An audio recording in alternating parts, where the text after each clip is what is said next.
अस्सलामुअलैकुम, मैं हूं Amjad Umar Ranjha. First year biology first chapter introduction to biology का एक और topic living world in time बहुत अहम टॉपिक है। इसमें बड़ी अहम बायोलॉजी आपको सिखाएंगे। Living world in time, time के लिहाज से लिविंग वर्ल्ड कौन कौन सी थी, क्या क्या थी, इस टॉपिक में क्या बताया गया है, क्या डिटेल्स हैं। बहुत इंपॉर्टेंट टॉपिक है, कंसेप्चुअल बेस्ड है। हम इसको इन डिटेल देखते हैं। देखिए, लाइफ जो है वो प्लैनेट अर्थ पर कब ओरिजिनेट हुई, कब शुरू हुई। Life begin on the earth planet some 3000 million years ago. 3000 million साल पहले ज़मीन के ऊपर पहली लाइफ शुरू हुई। तो life begin on the earth planet some 3000 million years ago. इसके बाद हम देखेंगे जियोलॉजिकल टाइम चार्ट के ऊपर। ये जो फिगर 1.3 हमारी बुक में दी गई है, ये चार्ट है जिसको जियोलॉजिकल टाइम चार्ट या जियोलॉजिकल टाइम स्केल कहते हैं। हम देखेंगे what is this geological time chart. Geology earth को कहते हैं या स्टडी ऑफ अर्थ को कहते हैं जियोलॉजिकल टाइम चार्ट। इसको आप टाइम ग्राफ भी कह सकते हैं, इसको आप टाइम स्केल भी कह सकते हैं। देखिए, अर्थ हिस्ट्री के अंदर जो मुख्तलिफ इवेंट्स हुए हैं, जैसे लाइफ का अर्थ पे इवाल्व होना एक इवेंट है। लाइफ हिस्ट्री में जो इवेंट्स हुए हैं उनकी टाइमिंग्स और उनके रिलेशनशिप्स, उनके दरमियान रिलेशनशिप्स को जियोलॉजिकल टाइम चार्ट से शो किया जाता है। What is geological time chart? Geological time chart is a time chart. Geological time chart is a time chart, is a time graph which shows what? ये क्या show करता है? It shows the timings. ये timings को show करता है, relationships को show करता है among इवेंट्स के दरमियान among events during अर्थ हिस्ट्री। ये जो अर्थ की हिस्ट्री है, ज़मीन कब बनी, फिर ज़मीन के ऊपर क्या क्या वाक़यात हुए, उन वाक़यात के दरमियान रिलेशनशिप्स क्या थे, उन वाक़यात की टाइमिंग्स क्या थी, इनके दरमियान जो रिलेशनशिप को शो करने वाला एक ग्राफ है उसको जियोलॉजिकल टाइम चार्ट कहेंगे। जियोलॉजिकल टाइम चार्ट हम देखते हैं कि मुख्तलिफ जियोलॉजिकल टाइम्स पर मुख्तलिफ इंडिविजुअल्स, मुख्तलिफ लिविंग आर्गनिज़म्स ज़मीन पर ओरिजिनेट हुए, फिर डोमिनेंट रहे और फिर एक्सटिंक्ट हो गए। जियोलॉजिकल टाइम चार्ट को मुख्तलिफ ईराज और मुख्तलिफ पीरियड्स में डिवाइड किया जाता है। हम सबसे पहले देखेंगे ईरा क्या होता है, दौर क्या होता है। Geological time is subdivided into eras. Geological time is subdivided into eras. Then eras are subdivided into periods. एक ईरा के अंदर आगे मुख्तलिफ पीरियड्स होते हैं। हम बाद में ईराज कौन कौन से हैं हमारे बायोलॉजी के लिहाज से, पीरियड्स कौन से हैं, उनको डिटेल देखते हैं। पहले मैं आपको यहाँ पे ये बता दूँ कि मुख्तलिफ ईराज और मुख्तलिफ पीरियड्स के दौरान मुख्तलिफ इंडिविजुअल्स ज़मीन पर पैदा हुए, ज़मीन पर डोमिनेंट रहे, या तो एक्सटिंक्ट हो गए और या वो चेंज दूसरे इंडिविजुअल्स में हो गए। इसको हम वन बाय वन देखते हैं। लेकिन आगे जाने से पहले हम देखेंगे हमें कैसे पता चलता है कि इतने मिलियन साल पहले कौन सा जानदार ज़मीन के ऊपर पैदा हुआ। भाई हमारी एज तो 100 साल है ज़्यादा से ज़्यादा, तो हमें कैसे पता चलता है कि मिलियन ईयर्स अगो कौन सा जानदार ज़मीन पे रहा, कौन सा जानदार आया, कैसे डोमिनेंट रहा। इसके लिए हमारे पास दो मेथड्स हैं। पहला जो मेथड है उसको सेडिमेंटेशन या लेयरिंग कहते हैं। सेडिमेंटेशन या लेयरिंग, देखिए क्या मतलब है इस पॉइंट का। सेडिमेंट्स हैं, मुख्तलिफ अर्थ की लेयर्स हैं और उन लेयर्स के अंदर मुख्तलिफ फॉसल्स प्रेजेंट हैं। ये फॉसल्स क्या होते हैं? फॉसल्स क्या होते हैं? पैलेंटोलॉजी हमने डिस्कस की थी पीछे। Remains of dead organisms which are preserved inside earth. जो अर्थ के अंदर, जो रॉक्स के अंदर, जो सेडिमेंट्स के अंदर, जो ज़मीन के मुख्तलिफ तहों के अंदर जो रिमेन्स हैं, जो बाकियात है जिंदा जानदारों की जो मुर्दा हो चुके, उनको फॉसल्स कहते हैं। तो हम फॉसल्स की स्टडी करेंगे सेडिमेंटेशन के हवाले से। हमें पता है कि जो एक ईरा या एक पीरियड गुजरता है, एक जो है वो सेडिमेंट या एक लेयर मिट्टी और रेत की बिछ जाती है, और जो जानदार उस दौर में थे मर गए, वो उसके नीचे दफन हो जाते हैं। फिर दूसरा टाइम पीरियड आता है, फिर और एक सेडिमेंट बिछती है, फिर उसके ऊपर एक और सेडिमेंट। हम देखेंगे जो सबसे निचली लेयर के अंदर ऑर्गेनिजम्स थे वो सबसे पहले थे, और उससे ऊपर वाली जो थी उसमें जो ऑर्गेनिजम्स थे वो उसके बाद आए, फिर उससे ऊपर वाली यानी जो ओल्डर फॉसिल्स होंगे या ओल्डर इंडिविजुअल्स होंगे वो निचली सेडिमेंट्स के अंदर होंगे, और जो न्यूअर हैं या रीसेंट हैं वो ऊपर वाली में होंगे। हमें पता कैसे चलता है कि इस फॉसल की एज कितनी है? तो इसके लिए दूसरा जो मेथड है वो है radio active dating. Radio active dating, radio isotopes होते हैं, रेडियो एक एक्टिव आइसोटोप्स हैं, वो इन सेडिमेंट्स के अंदर बरी हो जाते हैं, दफन हो जाते हैं। जैसा कि कार्बन डेटिंग एक मेथड है, रेडियो एक्टिव डेटिंग की एक मिसाल है कार्बन डेटिंग। कार्बन का एक आइसोटोप जिसका एटॉमिक मास 14 है, ये रेडियो एक्टिव है। इसकी हाफ लाइफ देखी जाती है, इसकी हाफ लाइफ 5730 ईयर्स होती है।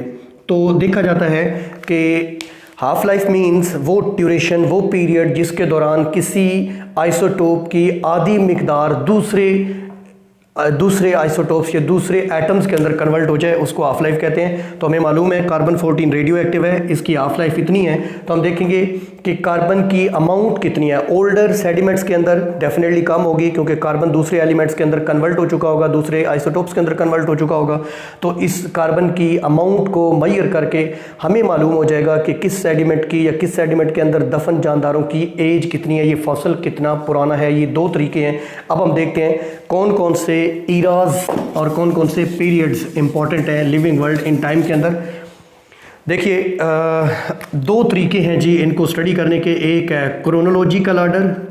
क्रोनोलॉजिकल आर्डर का मतलब होता है इवेंट्स को उनके होने की तरतीब के साथ याद करना। जैसे आप पहले मैट्रिक करते हैं, एफएससी करते हैं, बीएससी करते हैं, एमएससी, तो पहले आप मैट्रिक लिखें, देन जैसे आपने किया है जिस तरतीब से आप चले हैं हिस्ट्री के लिहाज से वो लिखें तो इसको क्रोनोलॉजिकल आर्डर कहते हैं।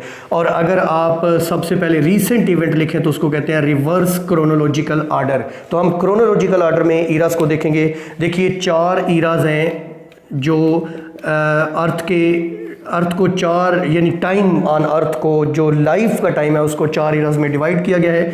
लाइफ जो है जैसा कि मैंने पहले बताया इस टॉपिक के शुरू में 3000 मिलियन साल पहले ज़मीन के ऊपर शुरू हुई थी। तो सबसे जो पुराना ईरा है हमारे पास वो है प्रोटेरोजोइक ईरा। लफ्ज़ प्रोटेरोजोइक का मतलब, ये ग्रीक वर्ड्स हैं।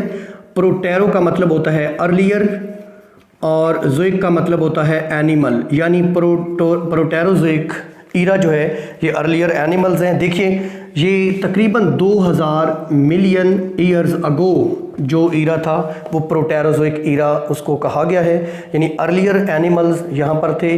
जैसा कि मैंने कहा कि 3000 मिलियन ईयर्स अगो लाइफ शुरू हो चुकी थी।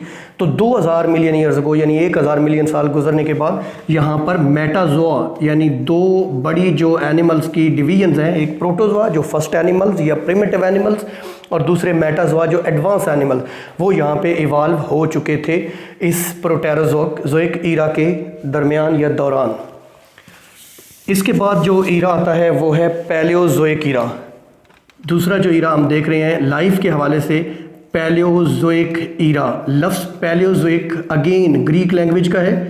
पैलियो का मतलब होता है ओल्ड और जोइक का मतलब होता है एनिमल, यानी ओल्ड एनिमल्स। पैलियोजोइक ईरा के आगे मुख्तलिफ पीरियड्स हैं जिसमें कार्बोनीफेरस पीरियड वगैरह वगैरह डिफरेंट पीरियड्स हैं। इस ईरा के दौरान जो सबसे बल्कि इसका ड्यूरेशन क्या बनता है, ये 270 मिलियन ईयर्स अगो से लेके 600, बल्कि मुझे कहना चाहिए 600 मिलियन ईयर्स अगो से लेके 270 मिलियन ईयर्स के दरमियान जो फैला हुआ टाइम है इसको पैलियोजोइक ईरा कहते हैं, यानी ओल्ड एनिमल्स का Ira.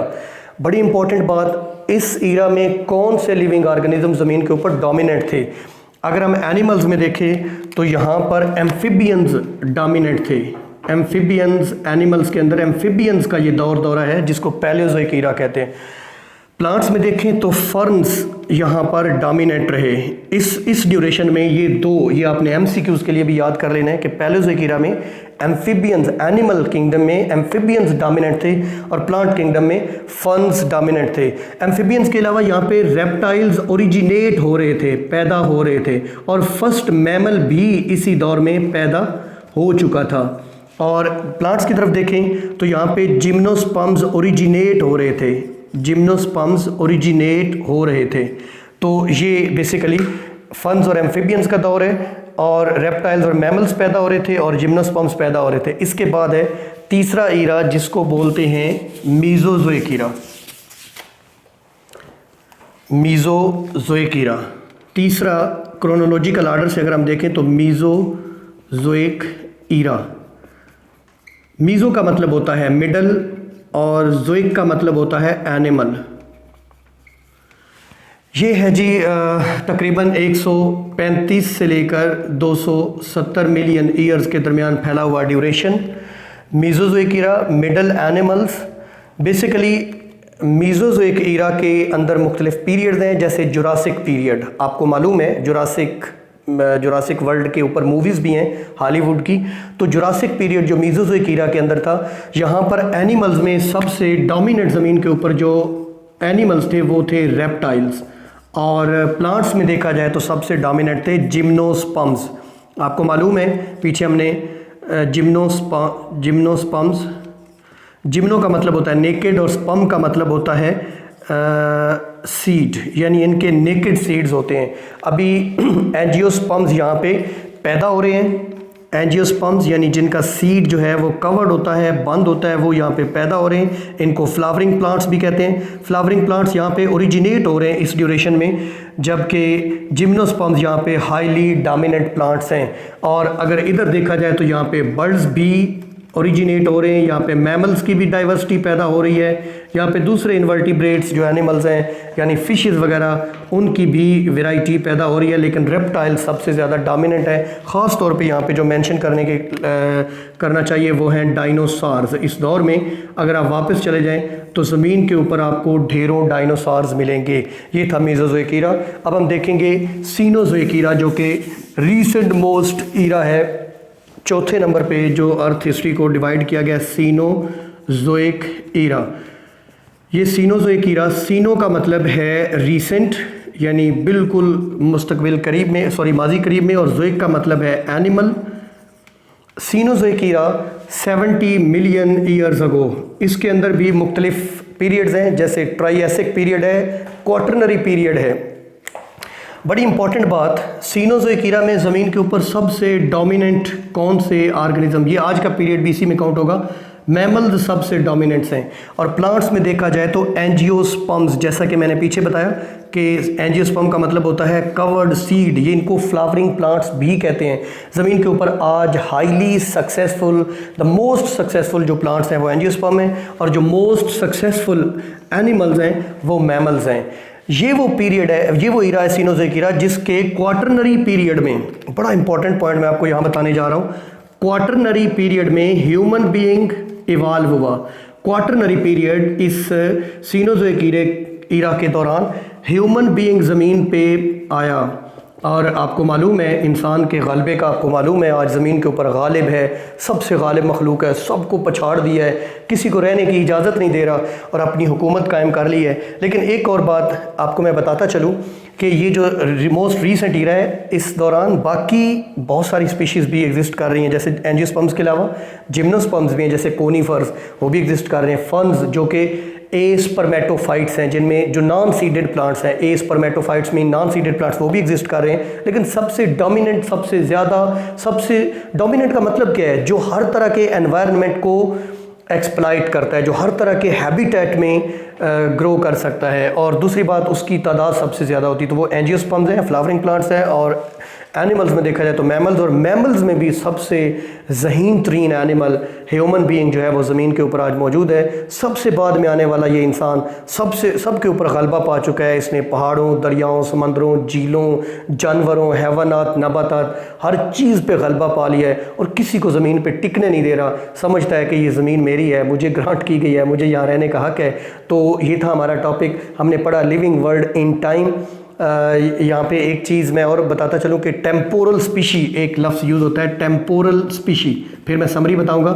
Temporal species with respect to time, यानी एक ही टाइम पर जो स्पीशी ज़मीन पर मौजूद रहीं उनको हम टेम्पोरल स्पीशी कहेंगे। अगर आज की बात की जाए, अगर 1000 मिलियन साल पहले। आज की बात कोई करेगा तो कहेगा कि ज़मीन पर इंसान भी मौजूद थे, मैमल्स भी मौजूद थे, दूसरे मैमल्स मौजूद थे, बर्ड्स मौजूद थे, रेप्टाइल्स थे, फिशेस थी, एम्फिबियन थे, रेप्टाइल्स थे। तो ये टेम्पोरल स्पीशीज़ कहेंगी, यानी the species which are existing on the earth planet in the same geological time chart.